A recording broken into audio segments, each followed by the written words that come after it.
I took up my first job teaching at another provincial Ivy League university in New Jersey, I was given a piece of advice by a member of my graduate student cohort who had started teaching a year earlier. Now, David, he said, there are some very smart undergraduates at Princeton. One of them may ask you a question about Kant. Whatever the question, your proper response should be, oh, are you reading Critique der reinen Vernunft, or in the original, or in one of those pallid English translations? If he tells you that he's reading the German, your proper response should be, that's a very interesting point you raise, but I think we should discuss it at leisure after class. These were words to live by. Little did I know how soon I would remember them. In the second semester of that year, Joshua Scodel was in one of my classes. I mentioned something about Derrida, and Josh barely remarked, oh, he gets all that from Cochet. I nodded, well, at least I think I had heard of Cochet. But I knew I was in trouble and changed the subject immediately. This was a sophomore who was even then preternaturally learned in critical theory, proficient in Latin and Greek, and able to analyze poetry with unerring insight and intelligence. I'm proud to say that I taught Joshua Scodel, but I think most of the learning was on my end, and I'm still learning from him. Scodel went on to take a doctoral degree in comparative literature at this provincial Ivy League university, where he studied with Thomas Green. He has taught since 1985 at the University of Chicago, where he is now Helen A. Regenstein Professor of English and of Comparative Literature. He is a preeminent scholar and critic of early modern English concepts of European literature and its relationship to the classical tradition. His first book, The English Poetic Epitaph, traces the tradition of the poetic epitaph through English poetry from Johnson to Wordsworth, and it persuades one that we are not dealing with a minor subgenre, because every major poet of the English language seems to have written one and to have worked in this genre. He tells in this book a double story of social and literary history about the displacement of the epitaph from an aristocratic genre, where it was the nobility who built tombs large and prominent enough to have epitaphs inscribed upon them, to a literary form that could celebrate the, quote, honest, unquote, bourgeois, and finally, the humblest classes of society. With great erudition, he painstakingly traces classical models in order to show how English poets from the Renaissance on drew upon and transformed them. The readings of individual poems are subtle and brilliant, particularly, I think, those in the chapters on Ben Jonson and Pope. His discussion of Thomas Carey's Elegy on John Donne is indispensable.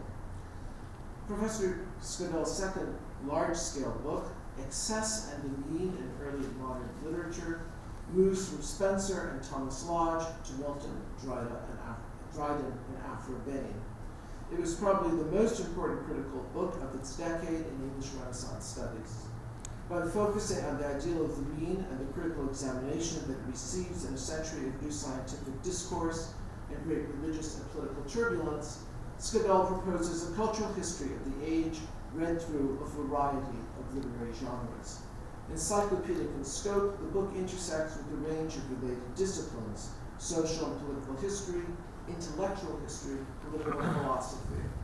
I would single out from it Scodel's superb reading of Donne's great third satire on the choice of religion, his chapter on Bacon that demonstrates a complete command over the vast corpus of Bacon's writings, and that in itself confirms Scodel's larger thesis and exemplifies his methodological sophistication, his alert readings of drinking songs, and his placement of Milton's two anacreontic sonnets within this tradition, his treatment of Suckling, Carey, and Lovelace that changes our understanding of the cavalier mode of erotic poetry and its social context both within and in opposition to the ethos of the Caroline Court, the important discussion of the erotic relationship of Adam and Eve in Paradise Lost, as well as a tracing of Milton's concept of self-esteem from his earlier writings to his epic. That's just part of this extraordinarily rich book. It displays Scodel's virtues throughout its pages, his mastery of classical texts and his ability to distinguish among classical traditions, the Aristotelian, Stoic, Ciceronian, his sharp eye for verbal detail and nuance, his graceful and lucid prose. He writes for a very broad audience and profession, one of the few critics who has something to say both to students of literary forms and attentive close readers of poetry on the one hand, and to investigators of the relationship of literature to issues of culture and politics, gender politics among them on the other. His work is not trendy, but it's not old-fashioned, unless deep learning and equally deep thinking form out of style. The book is extraordinarily rich, as I've just said, and has become a standard reference in our field. It's a classic. With Janelle Mueller, Professor Scodel edited the translations from Latin, from French, from Italian that Queen Elizabeth I made between 1544, when she was 11, to 1598, 5 years before her death. And I should add that these include some translations that the schoolgirl Elizabeth made into Latin, French, and Italian. These texts cover some 900 plus pages in 2 volumes and include renderings of works from Cicero and Boethius to Aquino and Calvin, including a go at Horace's Ars Poetica. They fill out our picture of Elizabeth's intellectual range, interests, and attainments. The commentary that accompanies them is a monument of scholarship, as Scodel and Mueller go back to establish the originals that Elizabeth used and to note her departures from or elaborations on them. And it justly received the 2011 MLA Prize for Distinguished Scholarly Edition. So these are just remarkable scholarly achievements.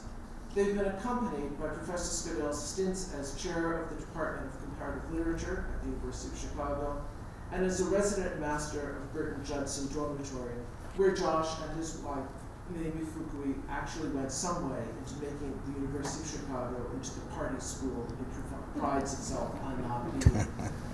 He is an exemplary colleague and university citizen. In the last few years, Professor Scodel has been developing a project on the idea of freedom in the early modern period. In his hands, the topic has produced a series of important articles on Donne's satires, on Hamlet, and on Paradise Lost. Today's lecture, I believe, is part of this project. Its title is Sweet Liberty and Literary Tradition in Milton's L'Allegro. Please join me in welcoming Joshua Scodel back to Yale.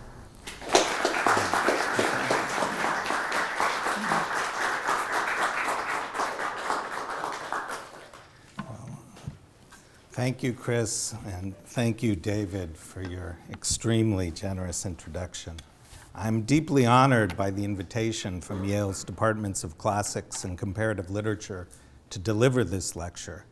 I thought it would be fitting to discuss on this occasion the classical and comparative dimensions of a John Milton poem that was masterfully explored in several publications by my Yale dissertation advisor, the great comparatist scholar of Renaissance literature and its classical models, Thomas M. Green. And I hope everyone has, there are 2 handouts, one the text of L'Allegro and the other excerpts. L'Allegro, probably written like its companion poem Il Penseroso in the early 1630s and published in Milton's 1645 poems, associates the cheerful life with being free. The word free occurs 3 times as an end rhyme, which makes it the poem's most frequent rhyme word alongside the, used for the poem's addressee, the personified goddess Euphrosyne or Mirth. In excerpt 1 on the handout, the poet first addresses Euphrosyne as fair and free, and later asks that he might live in pleasures free. In the poem's penultimate couplet, this is excerpt 22, to which I'll return, he imagines Mirth's providing cheerful music that, if Orpheus had played, would have quite set free his beloved Eurydice. Also, in excerpt 1, the poet invokes as Mirth's companion the mountain nymph, Sweet Liberty.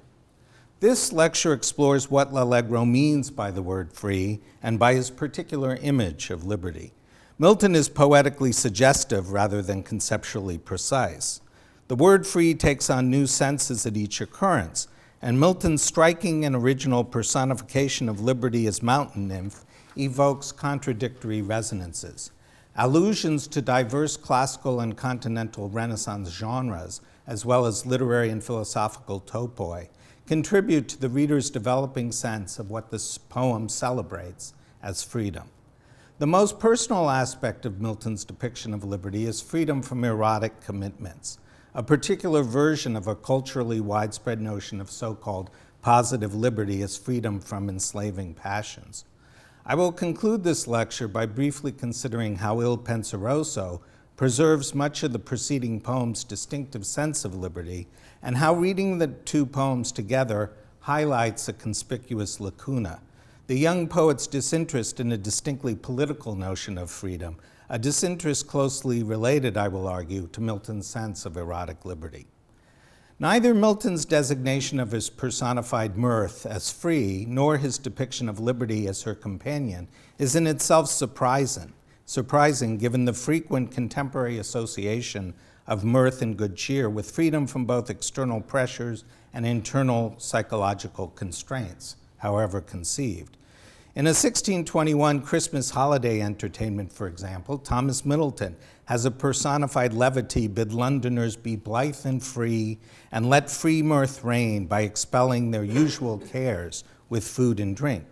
In a poem composed around 1630, Thomas Carey celebrates the freedom and mirth of leisured retirement, far from the factional strife of court and the oppressive importunities of favor seekers.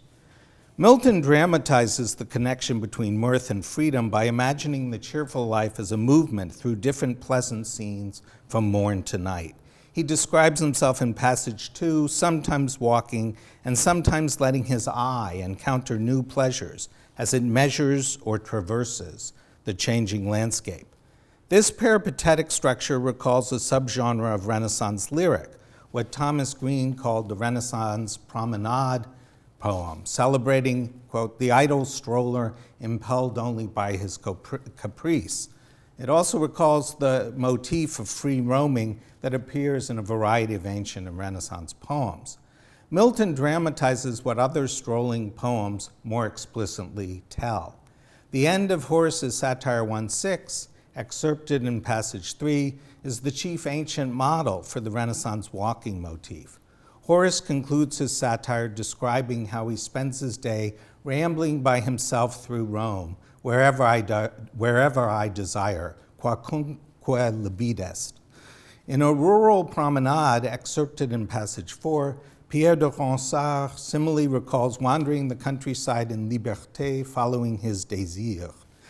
Marcellus Palingenius' 16th century Neo-Latin didactic poem, The Zodiac of Life, an English grammar school text reprinted several times in early 17th century London, takes up the motif in passage 5 to celebrate the liberty of a man who can walk where he desires. Like Milton's Rambler, who imagines moving from country to city where he might watch either a Johnsonian or Shakespearean drama, Palingenius' free man can stroll either in the country or in the city where he can watch plays. Such poetic celebrations of going where one wishes express the fundamental physical dimension of the free person's ability to do as he or she pleases without external interference. Yet for Milton's poetic forebears, as for Milton himself, the strolling motif also depends upon the walker's so-called positive freedom, conceived of as the liberation from enslaving passions or desires. Horace's satire celebrates his freedman father, to whom the poet owes not only his modest yet free social status, but also his moral formation. Horace can follow his own libido without hindrance, so he claims, only because he lives, as he claims in the last line of passage 3, the life of those set free, solutorum, from ambition. Palingenius, in passage 5, similarly contrasts his free wanderer with the man enslaved to mercenary desires. Ronsard, in passage 4, declares that freedom from enslaving love and its associated soul-devouring care, souci, left him sole master of himself. L'Allegro assumes what Milton calls in 1642 his free leisure, his freedom from work and external material constraints, for which Milton thanks his own generous, hard-working father in his Latin verses ad patrem, also published in his 1645 poems. The Allegro poet's pursuit of diverse pleasures depends explicitly, however, upon his banishing of melancholy as psychological constraint in the poem's first 10 lines.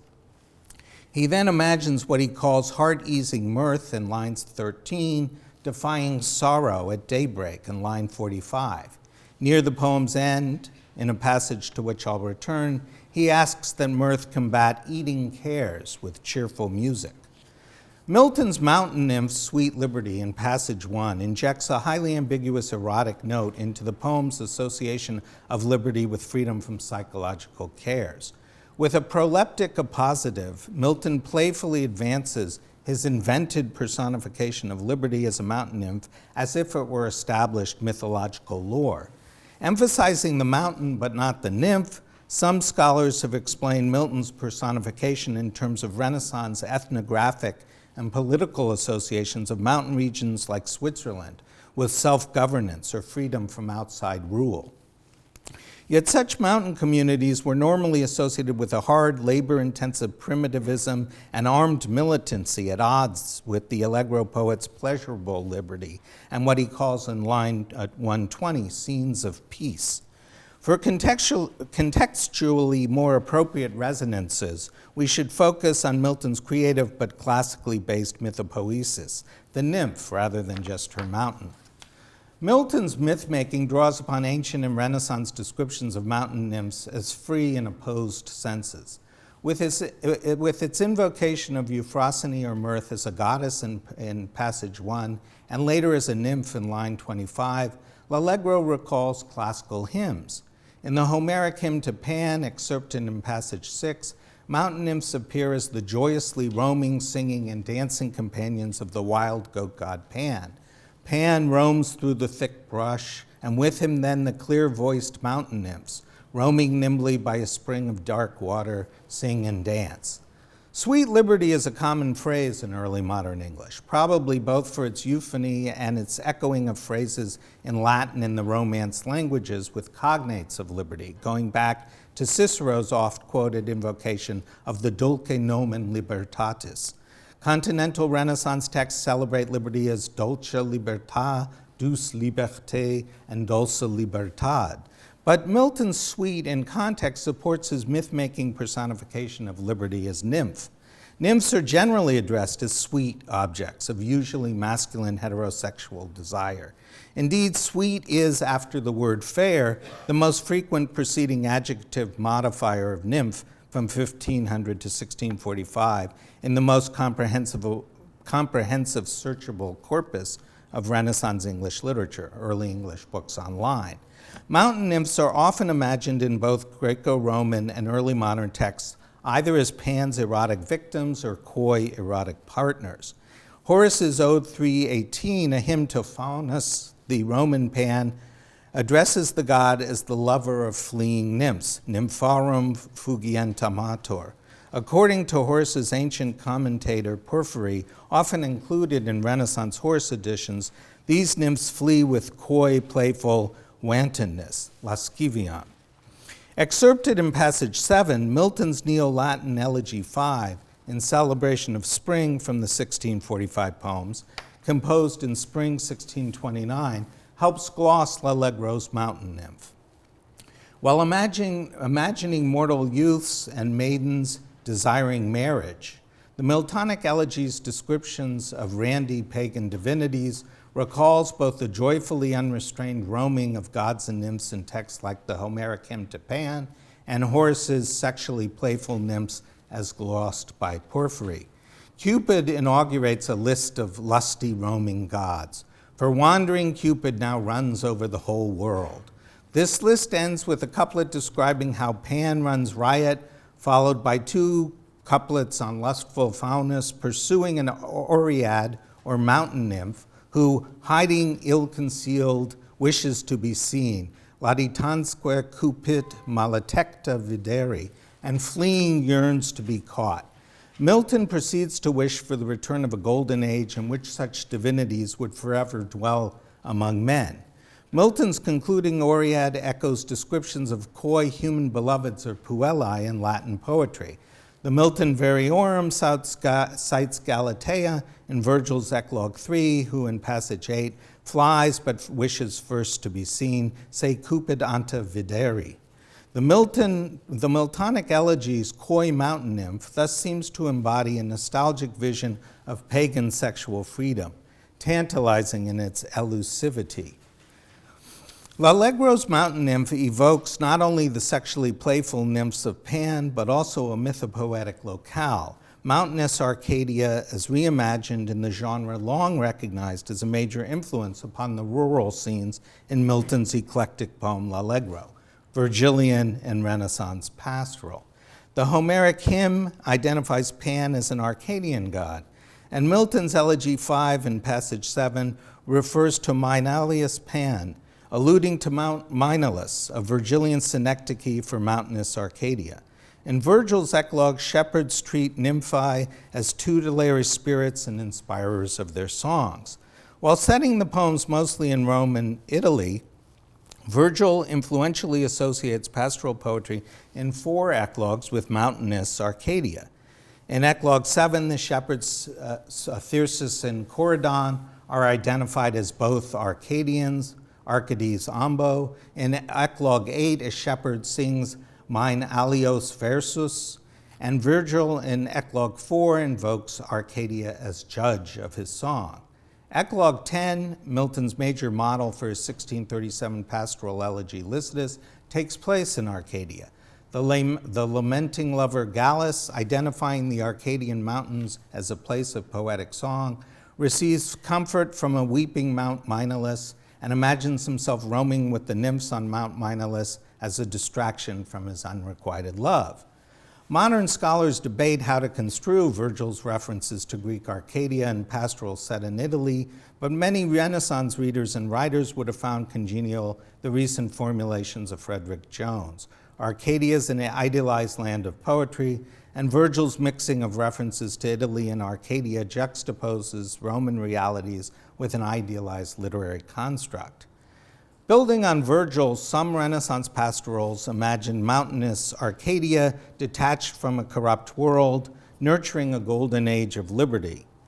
Battista Guarini's Il Pastor Fido of 1590 declares that Arcadia enjoyed its own golden age of temperate liberty, libertà moderata, while in his Queen's Arcadia of 1606, Samuel Daniel describes the cliffs of mountainous Arcadiae as bulwarks of its special liberty. Unlike such Renaissance Arcadian heterocosms, L'Allegro reimagines Virgil's mixing of Roman and Arcadian references to depict a world recognizably English yet distanced and idealized through Milton's cosmopolitan poetic fancy.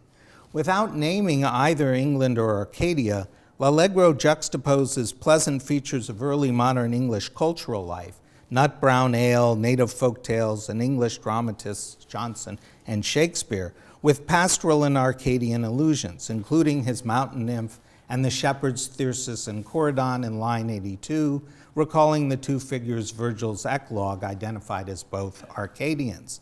Thus, Milton imagines liberty within a poetically filtered vision of England, to which the poet, through his classicizing and Italianate Renaissance poetics, inspired by euphrosyne or mirth, has and gives his reader access.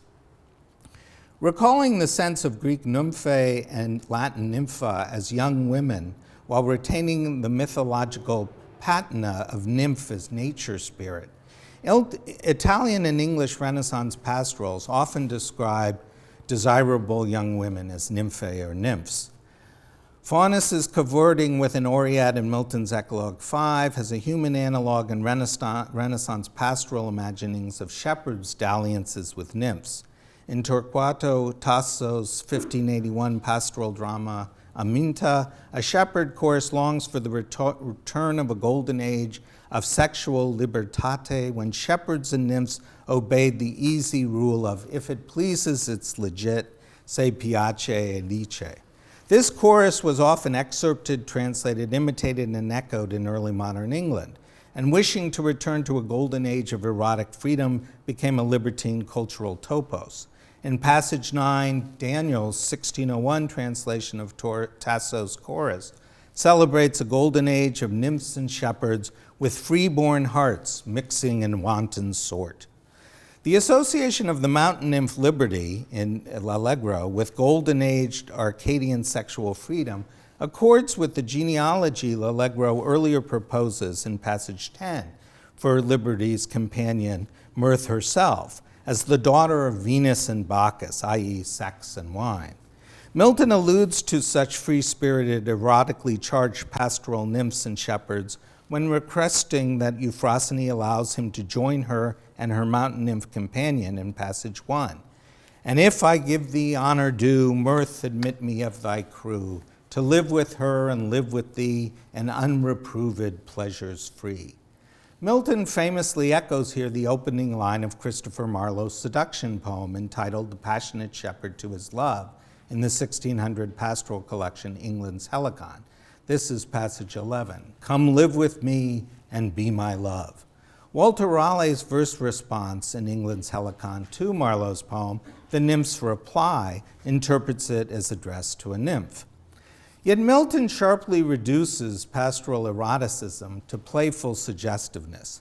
Unlike Marlowe's shepherd, the L'Allegro poet asks in passage 1 not for a nymph's love, but simply to live as a member of a crew of personifications in unreproved pleasures free. These personifications include nothing more sexually explicit than the wanton wiles and nods and becks the poet mentions in the preceding lines 27 and 28. Context thus tempers the potentially libertine resonances of unreproved pleasures free. Editors normally gloss unreproved to mean, as elsewhere in Milton, unreprovable or morally blameless, but no commentator to my knowledge has suggested the contextually plausible double sense of free. In conjunction with unreproved pleasures, free suggests not only free from restraints, but also the common early modern sense of free of blame or innocent. Hamlet uses free in this sense when contrasting the free with the guilty, and ironically asserting that he and Claudius have free souls. This sense of free informs the common quasi-pleonastic doublet of the period, free and innocent. A 1624 poem deploys this doublet to happy Arcadian shepherds. Oh, happy life of shepherds, whose content rests in a soul that's free and innocent. Milton's double sense of free suggests the poet of unreproved pleasures would be truly free because unencumbered by guilt. One may compare the exhortation in the closing lines of Milton's Masked Comus, performed in 1634. Love virtue, she alone is free. L'Allegro's opening characterization of Mirth herself in passage 1 as fair and free deploys an alliterative binomial of medieval origins that the Oxford English Dictionary classifies as a stock complement. Especially at the beginning of the address to the goddess, the phrase's vague laudatory purport allow for a range of connotations. Editors have plausibly glossed free and fair and free to mean honorable or generous, evoking the medieval notion of the free as those of gentle birth and manners. Milton's invocation of a fair and free temperament to which he lays claim converts, in a humanist move, a term originally associated with social status into a designation of moral character. One may compare Milton's 1642 description in an apology for Smectymnuus of the virtuous man as a free and gentle spirit. This 1642 phrase highlights the long-standing English association of free as word and concept with gentle social status, but does so in order to assert in humanist fashion the gentle spirit or moral character of the truly free because virtuous person. But free in L'Allegro's fair and free might also suggest unmarried and or free of erotic attachment. Of 12 uses of fair and free to refer to females in early English books online, up to 1645, 8 are explicitly virgins, maids, or maidens. Whereas melancholy, the personified temperament imagined in Il Penseroso, is described as a sad virgin and nun, the fair and free goddess Euphrosyne is more sexually ambiguous, yet similarly unattached, the leader of a playfully wanton entourage, but without identified sexual partner or partners. In context, Mirth's mountain nymph, companion, evokes not only sexually playful nymphs of Pan, but also the cheerfully mobile virginal nymphs of another Arcadian deity, the virgin huntress Artemis or Diana. In a famous simile in Odyssey 6 comparing the virginal Nausicaa to Artemis, Homer describes how Artemis's nymphs play as they accompany the goddess on her joyful hunt upon Arcadian Mount Erymanthus or a neighboring Laconian mountain. In Renaissance pastorals, virginal nymphs of Diana, often reimagined as love-spurning Petrarchan beloveds, assert mobile freedom from erotic subjugation. In Tasso's Aminta, Cupid denigrates Sylvia, who prefers Diana's hunt to love, as an alpestre nympha, or wild mountain nymph. Alpestre associates her wild, untamed heart with her mountain nature. In a heavy-handed 1591 English paraphrase, Abraham France renames Tasso's Sylvia Phyllis, so Cupid can claim, using hill in its grander Renaissance sense of mountain, hill-born Phyllis a hill is, her nature that of wild mountains. Bound to a tree by a lecherous satyr in an attempted erotic conquest, Tasso's Sylvia forbids an adoring suitor to touch her since she belongs to virginal Diana. In passage 12, she reasserts her mobile freedom from love by using her hands, which are in libertà, to get herself wholly free, sciolta, and to flee. In Guarini's Il Pastor Fido, a similarly love-spurning chorus of Arcadian nymphs gleefully declares in passage 13 that the god of love cannot catch a free or libero heart, and that a free, sciolto heart makes a flying foot. A nymph's disdain of love, published like Marlowe's and Raleigh's pastorals in England's Helicon, and excerpted in passage 14, quotes Diana herself celebrating virgins who lived themselves to please and were from foolish affect free. In the context of L'Allegro's subdued eroticism, Mirth's mountain companion Sweet Liberty sounds like a pointed alternative to the subjection of sweet love. Sweet Liberty is L'Allegro's first instance of the word sweet and its cognates, which characterize the world, subjective, natural, and cultural, of the cheerful temperament. The poem celebrates sweet briar in line 47, sweetest Shakespeare in line 133, and the sweetness of cheerful music in line 140. Notably missing from L'Allegro, however, is the most common early modern literary collocation with sweet love. Sweet love, referring either to the emotion or to the beloved, occurs in 371 texts from 1500 to 1645 in early English books online, compared to 65 texts with Sweet Liberty. Fun facts to know. Petrarchan poets explicitly pit Sweet Liberty against sweet love. In the first 80 poems of his 1582 Petrarchan love sequence, the Hecatompathia, Thomas Watson fruitlessly pursues his sweet love, a phrase used 3 times of his emotion, twice of his beloved. But in the final 20 poems, Watson renounces love in order to be free from care. He begs Diana in poem 83 to let him range with her virgin train, and exults in poems 84 and 85 that a twice invoked sweet liberty restores his love-free joy. Milton's Arcadies in the 1649 poems, probably composed between 1632 and 1634, and thus near in time to L'Allegro, is suggestively similar to L'Allegro in associating freedom with Arcadian nymphs who are eroticized as shepherds' companions from Pan's Arcadia on the one hand, and idealized as chastely freed devotees of Diana on the other. In passage 15, Milton celebrates the elderly widow Countess Dowager of Derby's estate as a new English Arcadia, to which a band of awestruck nymphs and shepherds have migrated from an inferior Greek, i.e. Virgilian and Renaissance Italian, Arcadia.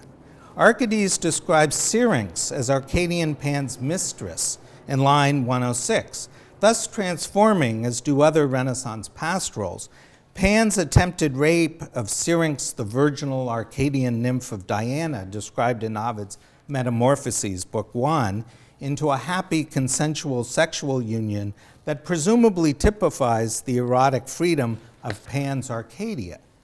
Yet Milton's English Arcadia heavily tempers such pastoral eroticism. In passage 15, Milton's local genius of the woods commends these silver-buskined nymphs for migrating to their new Arcadia with free intent, a purpose both honorable and freely formed. Silver-buskined associates their noble freedom with virginal independence as nymphs of Diana, by alluding to Diana's hunting boots and specifically to the silver buskins given her by Milton's most influential English predecessor, Spenser, in Faerie Queene, Book 3, Canto 6. The fluidity of the Allegro poet's relationship to the personified female temperament he courts as life guide and inspiring muse allows for Milton's self-identification with sweet liberty. Tempering the erotic with the chaste, the poet himself retains his own cheerful, mobile freedom by pleasurably registering or imagining erotic attractions, but keeping them at a safe distance.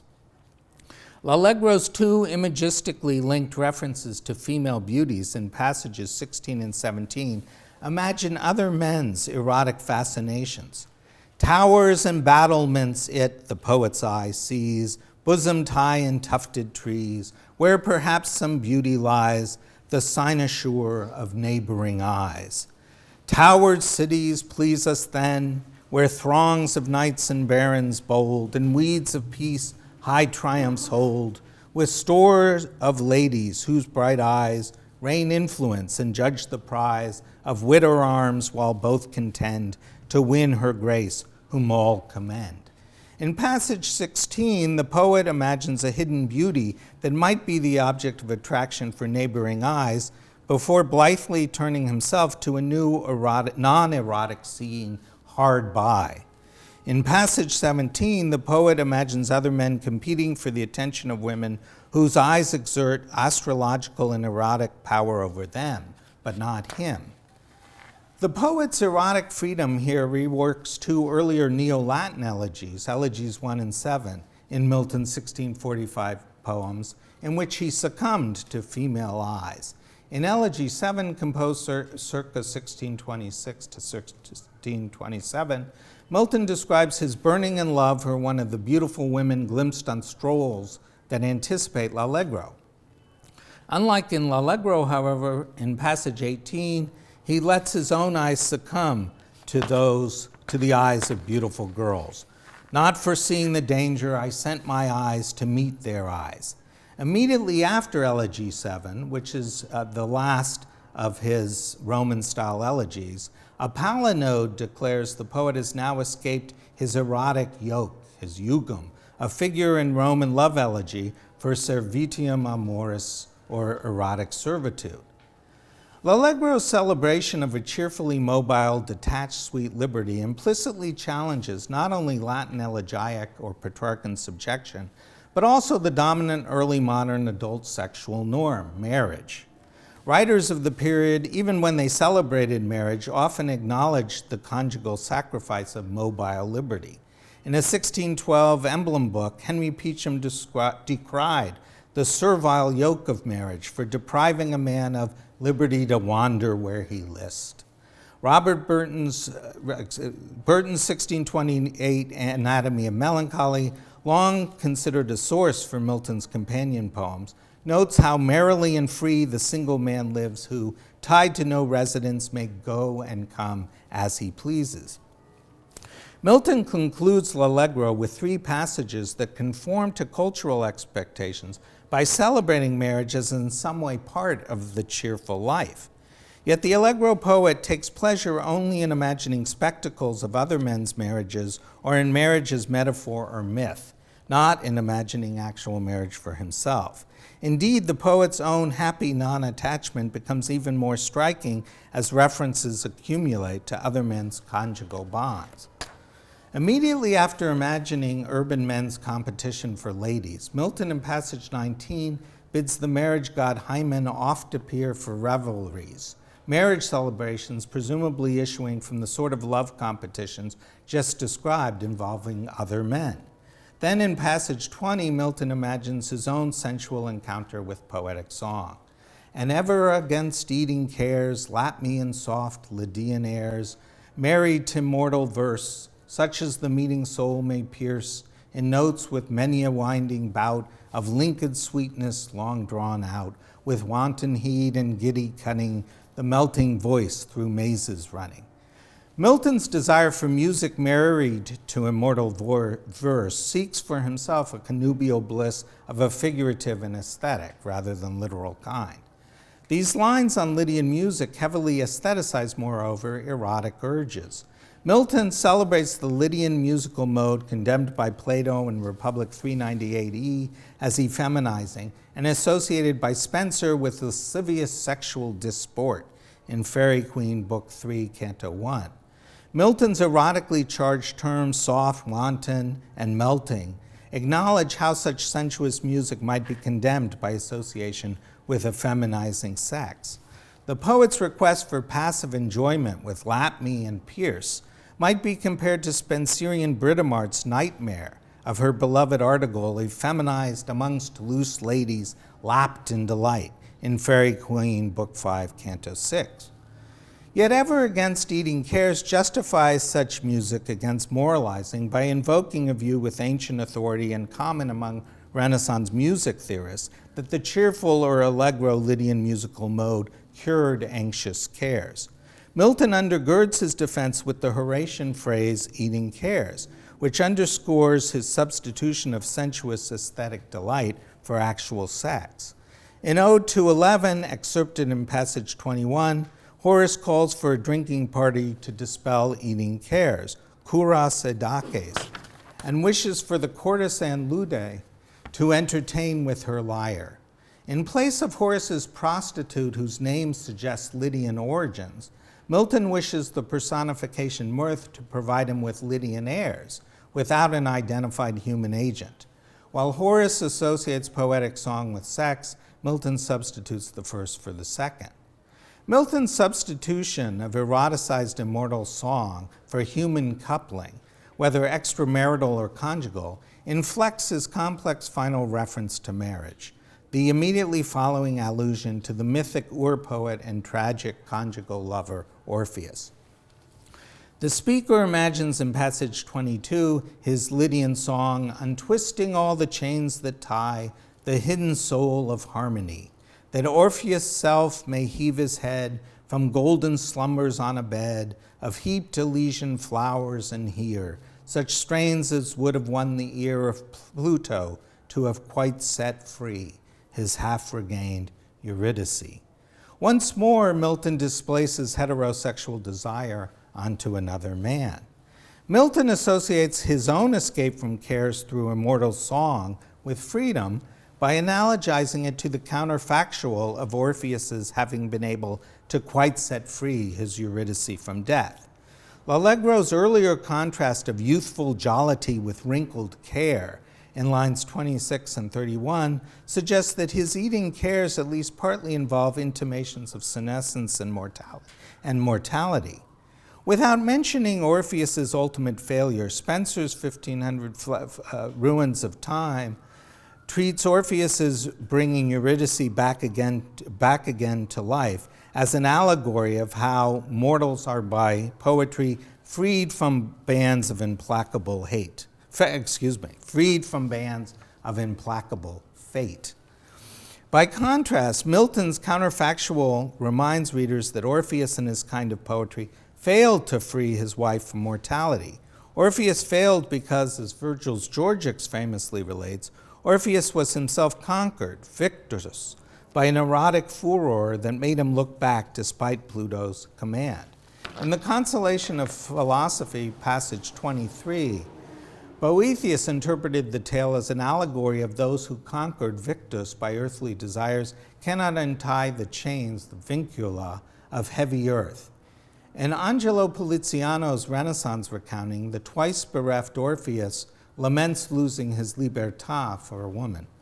Orpheus could not quite set free Eurydice from death because as lover he was himself unfree. The Allegro poet, by contrast, seeks in immortal song a liberating substitute for such all-too-mortal erotic entanglements. Milton's description of Orpheus in Elysium suggests the ultimate dispensability of sexual fulfillment for immortal poets. In a Petrarchan sonnet, Daniel claimed he would dress a bed of flowers in Elysium for his beloved to join him there, while the closing lines of Milton's Comus depict Venus doting upon an Adonis sleeping on Elysian beds of hyacinths and roses. Yet like Lydian songs, Orpheus's Elysian flowers in L'Allegro provide an erotically tinged ambiance in place of actual coupling. While Ovid in Book 11 of the Metamorphoses imagined Orpheus reunited with Eurydice in Elysium, Milton replaces conjugal bliss with Orpheus's solitary golden slumber. Again, like Lydian songs, such sleep provides escape from cares in place of erotic fulfillment. Golden slumber recalls Shakespeare, whose Father Lawrence in Romeo and Juliet contrasts golden sleep with waking care, and whose Lady Percy in Henry IV, Part 1 contrasts it with melancholy. Milton also imagines himself reviving Orphic power without Orpheus's erotic vulnerability. Milton's wish to awaken Orpheus with Lydian songs to a presumably higher happiness of awareness than even golden slumber provides is a homosocial substitute for an imagined outdoing of Orpheus's failed raising of Eurydice from the dead. In the couplet immediately preceding the introduction of Orpheus, Milton shifts from imagining Lydian song as pleasurably sensuous substitute for sex to imagining such music's transcendence of the sensual. Milton's desire for a song that will reveal the hidden soul of harmony by untwisting music's sonic chains recalls Renaissance Neoplatonic notions that Orpheus's music at its most powerful embodied and revealed cosmic harmony. The following allusion to Orpheus's unsuccessful catabasis also suggests retrospectively that the poet's own Lydian song would constitute a successful precisely because desexualized version of Orpheus's attempt to free Eurydice. The ancient mythographer Fulgentius interpreted the myth of Orpheus and Eurydice as an allegory of music in which Eurydice represented song's elusive inner secrets, interna secreta. Combining Fulgentian musical allegory with the Boethian moral allegory's image of imprisoning chains, Milton imagines the liberation by mirth of a wholly spiritual Eurydice, that is, music's hidden soul, freed from its sensuous chains. The final couplet of the poem, passage 24, "These delights if thou canst give, mirth with thee I mean to live," provides a final twist to the erotic and anti-erotic resonances of freedom in L'Allegro. Milton here strikingly assumes the role of the pursued nymph in Marlowe's seduction poem excerpted in passage 11. "If these delights thy mind may move, then live with me and be my love." Rather than play the role of a rival who contends for a woman or of an Orpheus seeking his beloved, Milton now assumes the role of a still undecided object of desire to be wooed. "If thou canst give" revises an ancient prayer formula of affirming what a divine addressee can do before vowing that if the god acts favorably, the petitioner will respond with appropriate devotion. One may contrast Propertius 3:17, in which the Roman elegist declares Bacchus certainly can, tu potes, provide solace for a lover's care, and then vows to become Bacchus's devotee if Propertius should receive Bacchus's comforting gifts, donis. With his more skeptical formulation, the Allegro poet asserts a second-order version of his detached freedom by not committing himself as to whether his personified goddess Mirth can prove herself worthy of his devotion by providing in reality the delights that his poem has just so vividly imagined. This inconclusive ending also licensed the transition to the celebration of melancholy in L'Allegro's companion poem, Il Penseroso. Despite their evident antitheses, the two poems share enough values to seem plausible aspirations of the same person in different moods. Furthermore, insofar as l'Allegro celebrates youthful jollity, while Il Penseroso looks forward to old experience in line 173, the poems can be read together as charting a poet's imagined growth from one kind of life in poetry to a maturer, higher sort. The playfully and cheerfully voyeuristic bachelor of l'Allegro could become Il Penseroso's ascetic, philosophical, and religious bachelor who would, in passage 25, walk unseen beneath a wandering moon, travel even more widely than his l'Allegro counterpart in disembodied thought by contemplating with Plato's help other worlds and vast regions of the cosmos, and walk studious cloisters. Like the Allegro poet, this pensive bachelor in passage 26 seeks to revive Orpheus in his poetic power while avoiding conjugal love for himself. Without using l'Allegro's key words, free and liberty, Il Penseroso thus dramatizes its bachelor poet's similarly unattached mobile freedom. The syncretist who wants peace and quiet in line 45, and in passage 27 seeks both retired leisure in Epicurean gardens of pleasure and a Christian cherub contemplation that soars on golden wing, assimilates the long-standing association of philosophical retirement with freedom in such works as Aristotle's Politics 7.3 and Cicero's De Officiis. In a passage often echoed by Renaissance humanists and excerpted as item 28, Cicero notes that the greatest philosophers retired from public affairs for leisure to enjoy tranquility and the liberty to live as they wished. Il Penseroso's final couplet, moreover, recalls the preceding poem's ending in pointedly asserting the poet's detachment from the life he has just celebrated. This is passage 29. These pleasures melancholy give, and I with thee will choose to live. Though the poet does not doubt, as in Allegro, that his new goddess can give him the desired pleasures, he suggests uncertainty that she will. He also rhetorically turns his own response into an assertion of his freedom. Will choose, instead of say, do vow, departs from classical prayers in which petitioners bind themselves by vow to perform something in return for God's granting their request.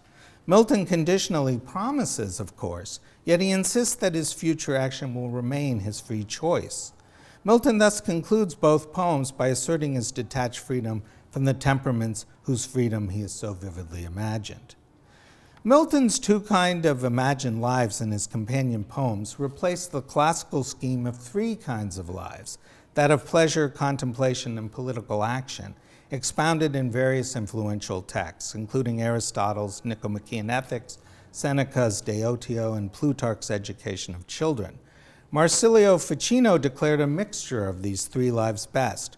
While many accounts dismiss the life of pleasure, conceived of as mere sensuality, in order either to weigh the relative merits of the political and contemplative lives, like Aristotle, or to recommend their combination, like Plutarch. Milton, by contrast, celebrates lives of cheerful pleasure and of pleasurable contemplation without reference to the political life. Neither of his poems deploys distinctively political terms, like kingdom or commonwealth, or refers to political offices and actors, like king, parliament, subject, or citizen, let alone imagines a relationship between personal liberty and law, political governance, or collective self-governance.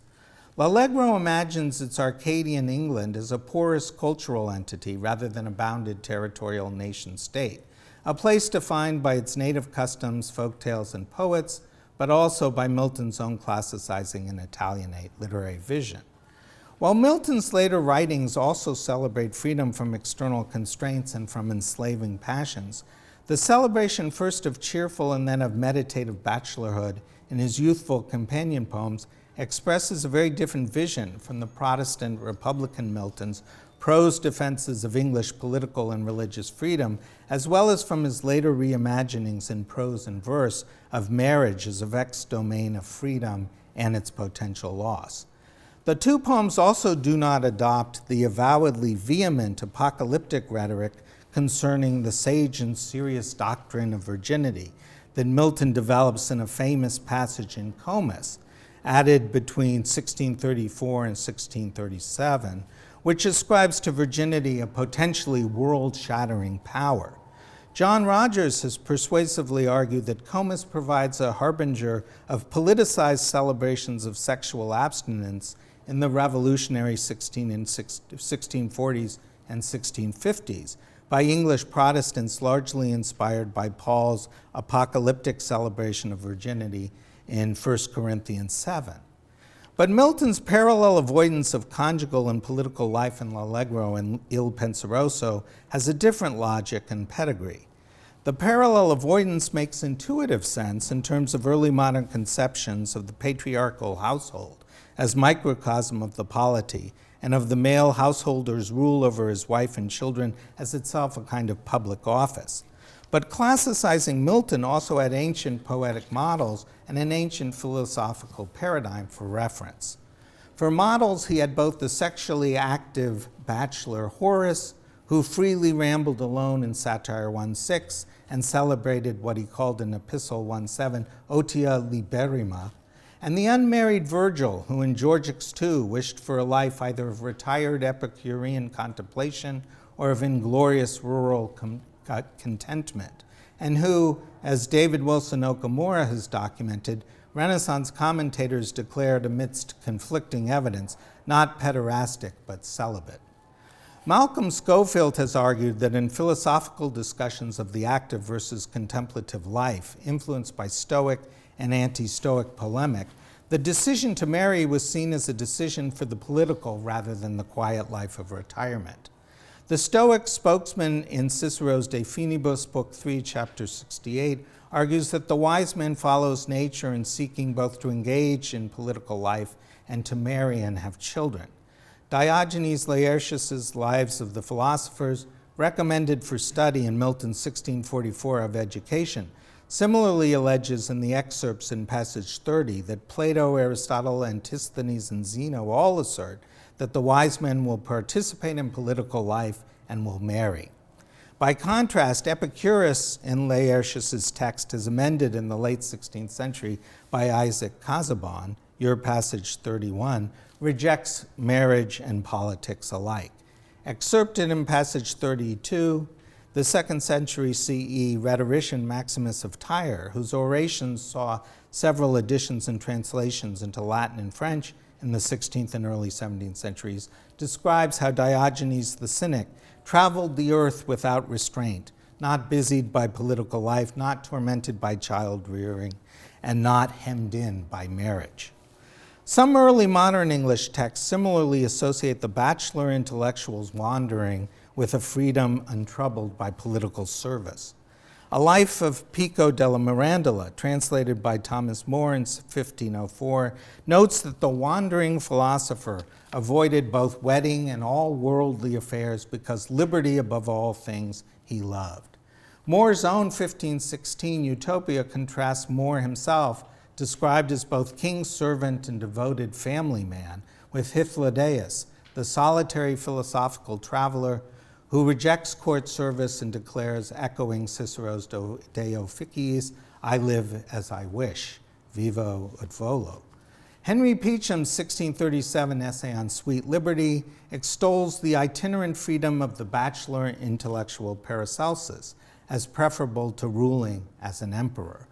Such texts suggest the intellectual space within which Milton's mountain nymph Liberty and her wandering bachelor devotee happily and freely roam.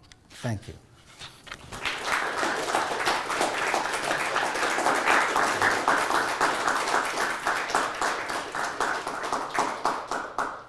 I'll let you take questions. Okay.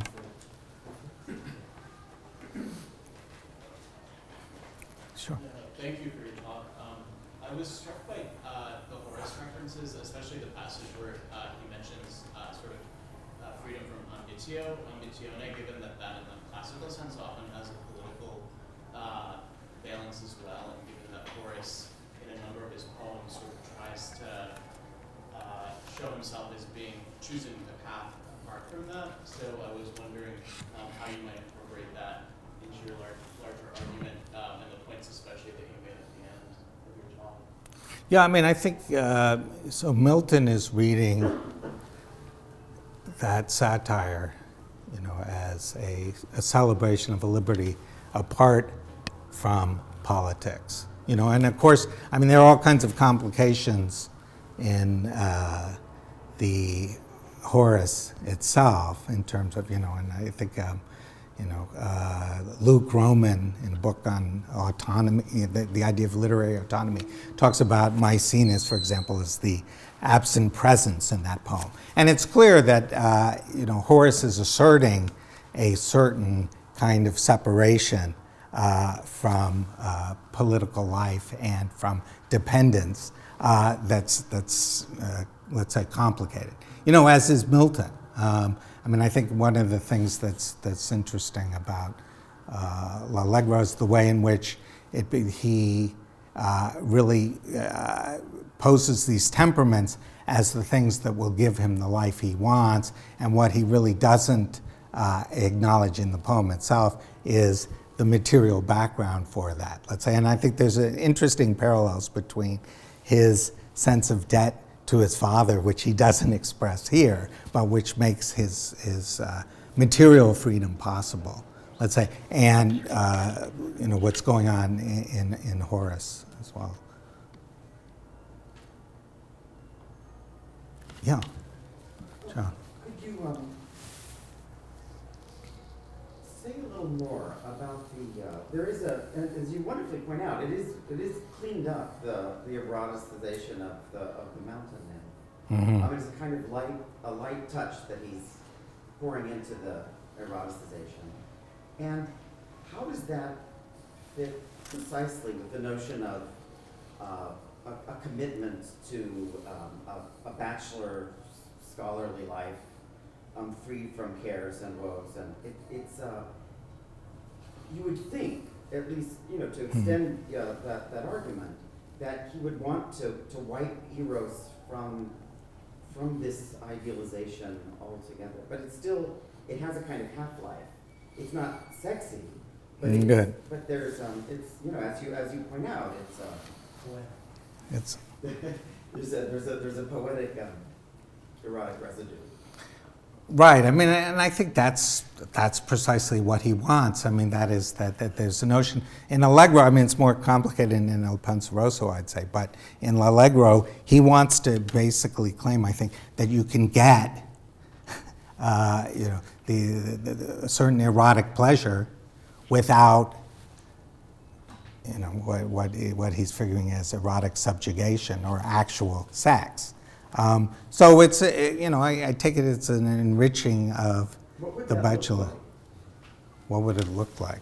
I mean, I think it would look like L'Allegro. It would look like the passage with the Lydian music, and it would look like, I use cheerfully voyeuristic, this sense of, one can enjoy certain sights and then move on without, feeling trapped.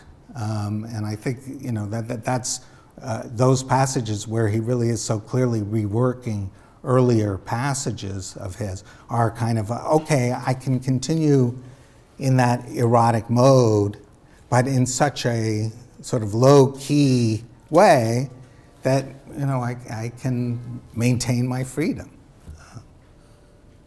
Thank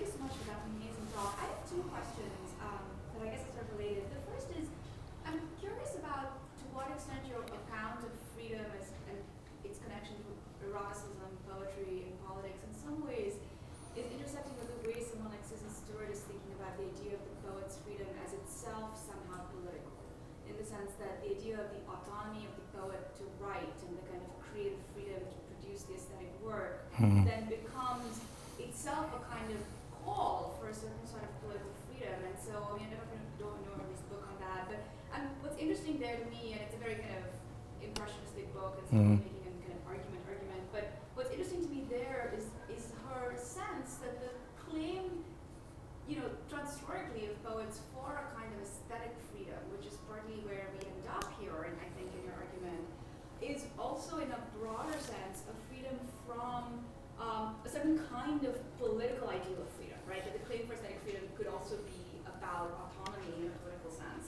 And so that leads me to ask you, and this is gonna, I'm gonna ask you the obvious question, about Petrarch, because it seems to me that the connection here of eros and poetry is Laura and the Laurel, right? The kind of collapse of eroticism into the aesthetic, where in a sense poetry is aestheticized. There's a sort of reification there that is also deeply erotic, which is also bound up with this idea of the walking poem. And as you were talking about the mountain nymphs, I couldn't get out of my head, Canzone 129, Pensieri, where, I'm on a mountain, I'm thinking, it is all about autonomy and freedom of the poet, which is also deeply eroticized. And it seems to me that there's a really interesting, as you were talking, I was thinking about how that particular weirdly Petrarchan mode of thinking about poetic and political freedom throughout the Canzoniere is in some ways being played out in the kind of connection here of Allegro and Penseroso. So.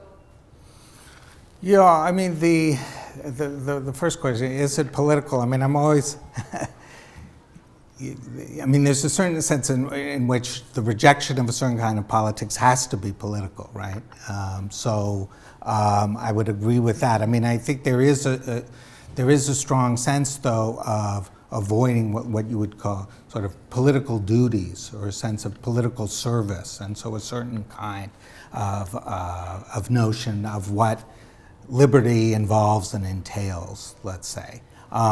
And so, yes, it's a kind of alternative, politics, you could say.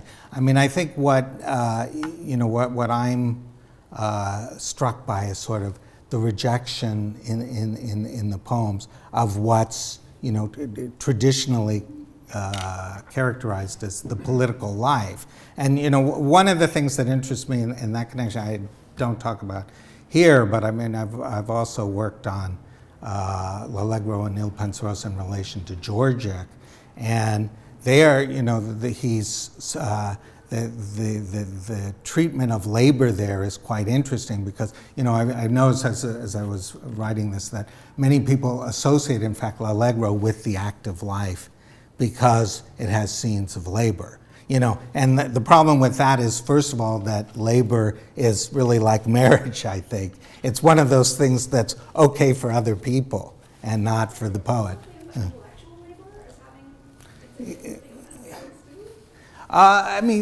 Intellectual labor, yeah, but what the point I just wanted to make about the labor, I guess, is that the other thing that the poems don't do is they don't connect the laboring life with the political life. I think they do certainly connect it with, let's say, intellectual labor might be too strong a term, but certainly with the play of fancy of the poet, and certainly the laborers are kind of proto-poets themselves, with their tales and their singing.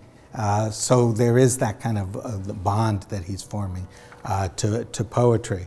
The Petrarch question, I think, what he's really avoiding is the kind of obsessiveness of Petrarch. That is the going from thing to thing. It's true that, Petrarch is a wanderer, but he's an obsessed wanderer in a way that I think Milton's deliberately avoiding.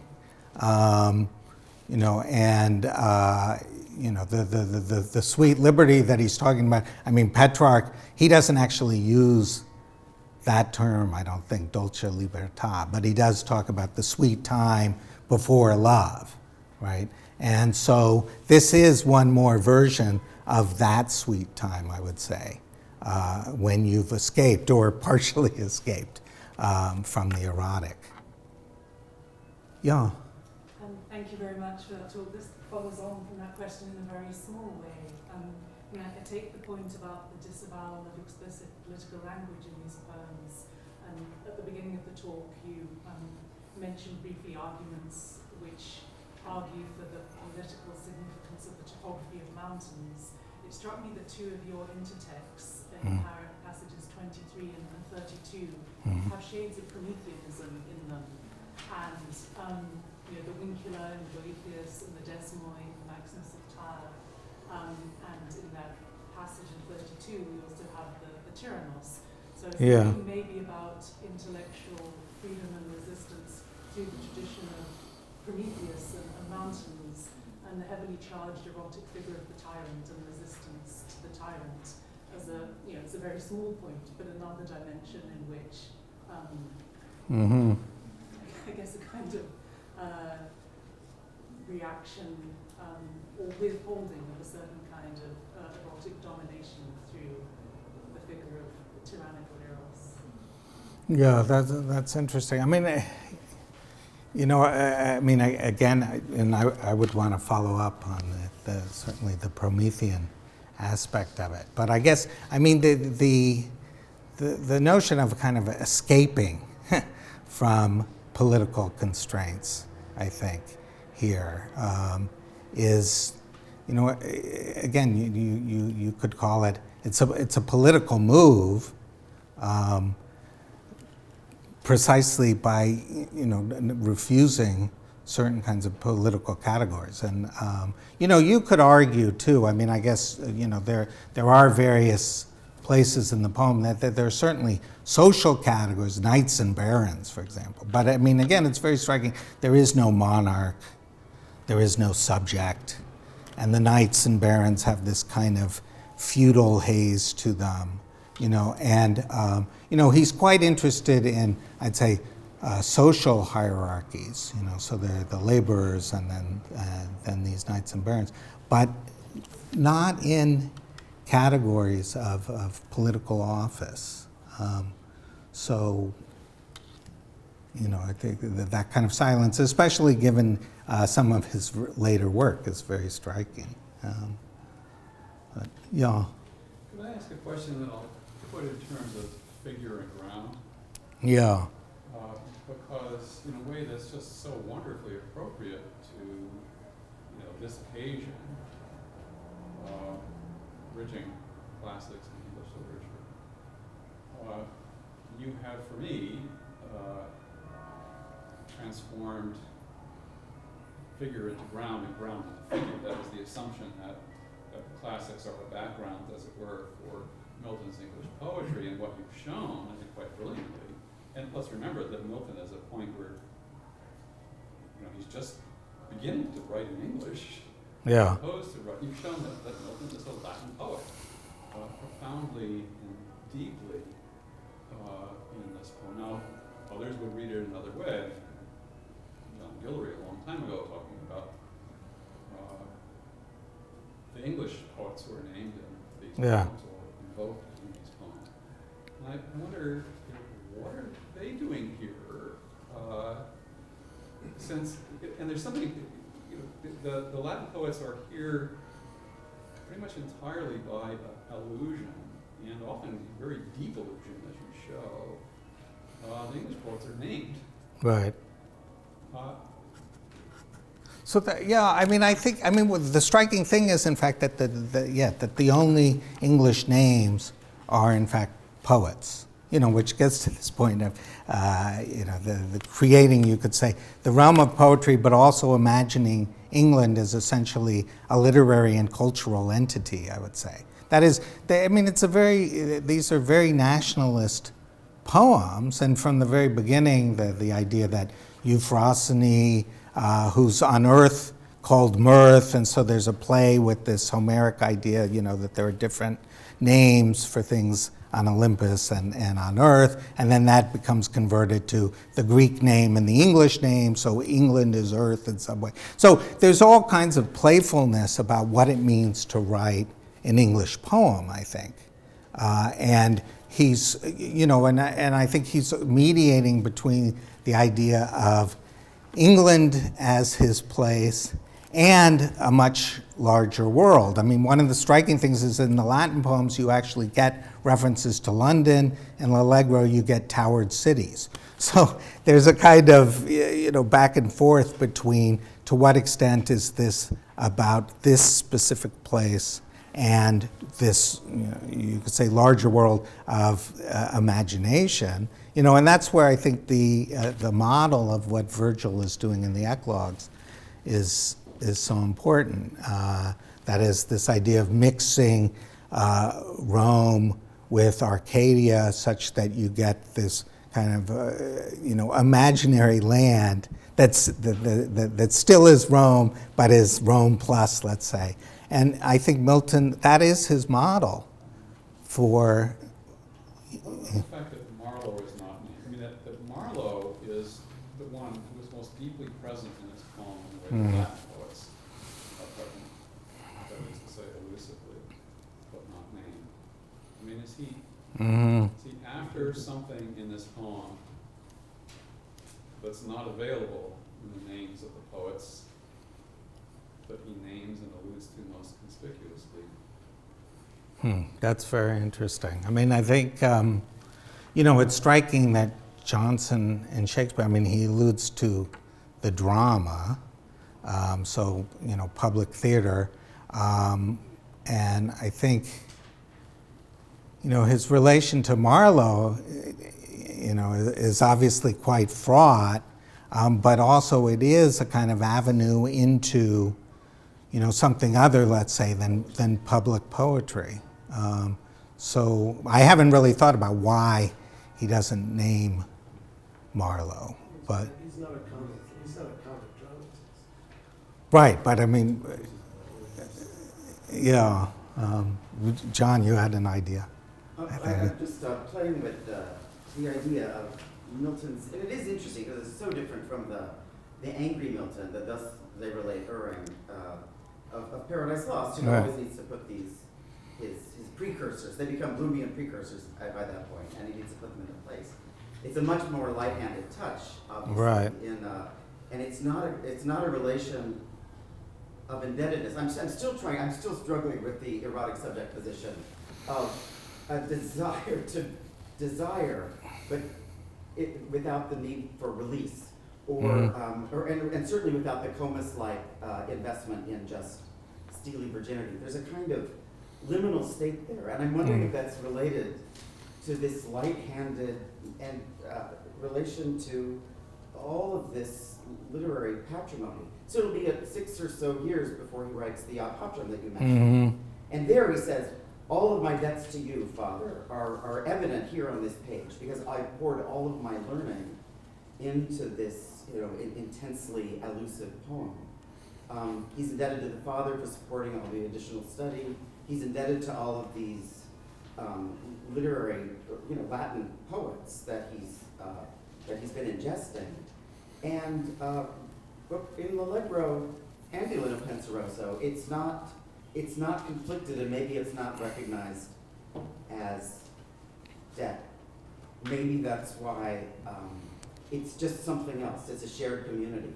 Maybe that's why there's no need for a release, because there's no obligation from which to be released. Yeah, I mean, certainly lightness, right, and the come intrepid as ye go, and the light fantastic. There is a sense of keeping it light, and one of the striking things I think about Il Penseroso is, even though it's the graver poem, it is in fact quite light too in many ways. And I think, and for one thing, the meter, the tetrameter meter keeps it light. And I think, there is a way in which, just the movement and the lightness, seem to be a way of dealing, let's say, with a patrimony and debts.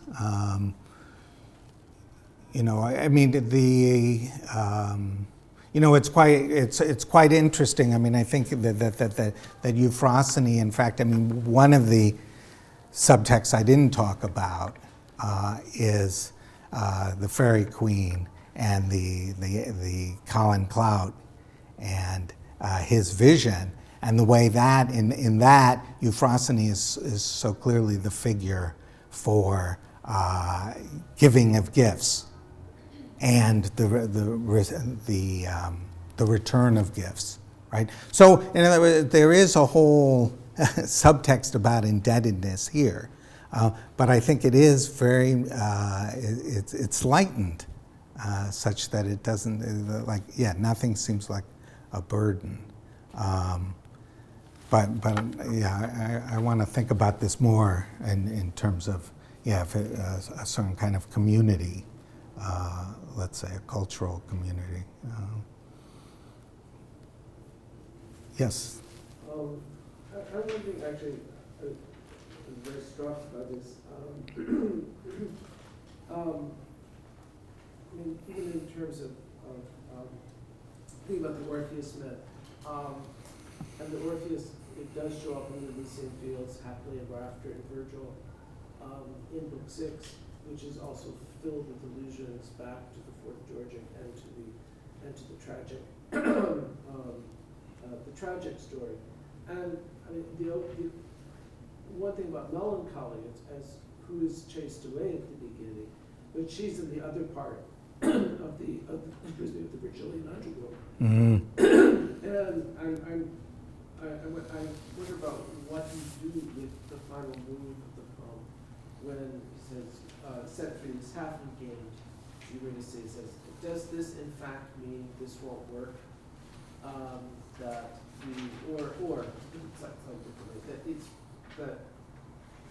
marriage here also implies death, which has been sort of pushed away at the beginning of the poem. And it involves some sort of recognition of oneself within a continuity of generation.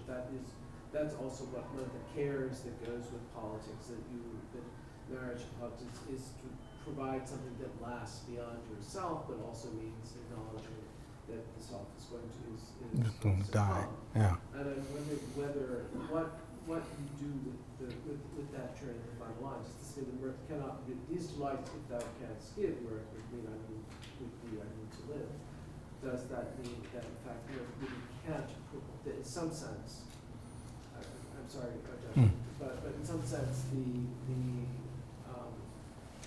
this substitution of the sexless, non-marital, half slumber in Elysium is not really going to be a satisfactory solution. I mean, it leaves that open, yes. I'm struck too by the fact that it's free in Eurydice, free in Euphrosyne at the beginning and the end of the poem. So I think there's a way in which, what the poem is sort of hoping is that he can have free Euphrosyne and not lose free Eurydice, and so that's the sort of gambit, you could say, of the poem. Whether it will, or whether it works is another question, I guess. My other question would be, what do you do with Corydon, Thersus, Phyllis, and Thestylus, and Verimab? It might be a way of thinking back to Larry's question, which is Corydon, Thestylus, and then Verimab. Yeah, well, he's clearly juxtaposing, right, this Roman, Arcadian, and English worlds, these two worlds, and creating his own kind of fictive one. I think, one of the things that interests me about the Corydon, Thyrsis, and the Phyllis is that, in fact, what he's transforming Virgil's pastorals too, because all the figures that those three figures are heavily involved in erotics in the eclogues. And in Milton, they're having a pleasant meal. It's kind of calm domesticity, which isn't what the poet has or wants, though he can enjoy seeing it.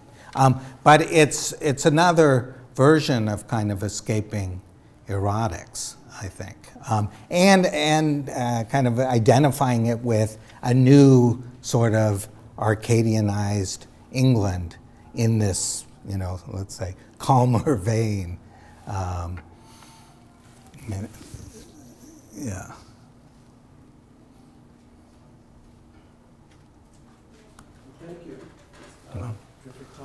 Okay. Good reception at the end of this, and let's thank Josh.